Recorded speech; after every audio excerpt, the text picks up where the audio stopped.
your mom and I have been back here for a month. We're pretty worried about coming back because we've faced a fair bit of resistance in our neighborhood. Like, I'm probably more unpopular in some sense in Toronto, and more particularly in my neighborhood, than I am anywhere else in the world. Yeah. And so it was somewhat worrisome to come back to Toronto. It's very worrisome. My son moved out of our neighborhood in part because it was uncomfortable for him to be there, even though that's where he grew up, thanks to the machinations of certain neighbors.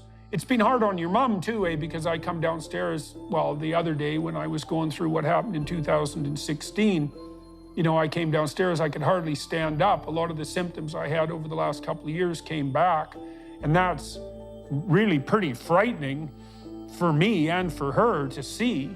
I had to sit down on the floor 5 or 6 times, although God only knows what's going to happen as this unfolds, because there's always the possibility I'll make a mistake while I'm defending myself too, because I could easily do that because it's so complicated. But your mom and I are on the same page in relationship to this, which is, she believes that if I just say what's happening, if I do my best to tell the truth without adornment and to try to keep my volatile temper under control, that this will turn out the way things have turned out for us in the past, which is it'll be rather dreadful in the short term, but resolve itself somewhat favorably in the medium to long run. I don't know what to do with that, because under normal circumstances, I can understand why the anonymity of the complainant publicly would be maintained, right? Because it stops people who have a legitimate grievance from being intimidated by those against whom they have the grievance. And that's also part of what makes this stressful. Yeah, well, I think just ignoring the people who actually did the complaints is the right way to go, because they don't matter. And if they weren't there, somebody else would be making the same kind of complaint. It's a college issue. Right, but that's a weird argument, right? Because, you may well be right, and that's obviously what we've decided to do too, but there is part of me that also thinks, no, any given individual can cause a lot of trouble if they set out to do that. And the idea that you shouldn't be responsible for your accusations is questionable, especially when what you're essentially doing is levying the equivalent of a legal charge. Mm-hmm. Yeah, I think that's the right option. It also, I think, just on a more selfish level, I think it'll be easier, given the fact that this is going to be a battle for a while, and it might end badly. I don't know how it's going to end. I don't trust Canada. It would be better for you emotionally not to be involved in a personal way as much as you can. So forget who the people who made the complaints are, even though they're probably despicable human beings. There's tons of despicable human beings out there. Better to just ignore them and tell everybody what's going on.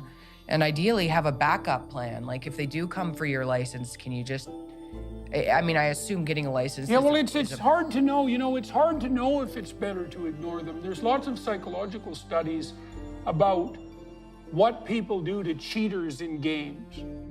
And people are so motivated to punish cheaters that they'll give up some of their own privileges for the right to do so. And some of that's actually salutary. Well, look, Michaela, if you let the cheaters get away with it, they dominate and take everything. That's the psychopathic niche. That's why it even exists biologically, is because you can get somewhere with exploitation. And you particularly get somewhere with exploitation if the people you are exploiting don't object. And so you actually have a moral obligation to object, to not let people get away with breaking the rules. When people come after me, they can't just be let off the hook, right? So it's very, but I think we've walked this through quite appropriately, is that no, I should really be concentrating on the college and not the individual complainants.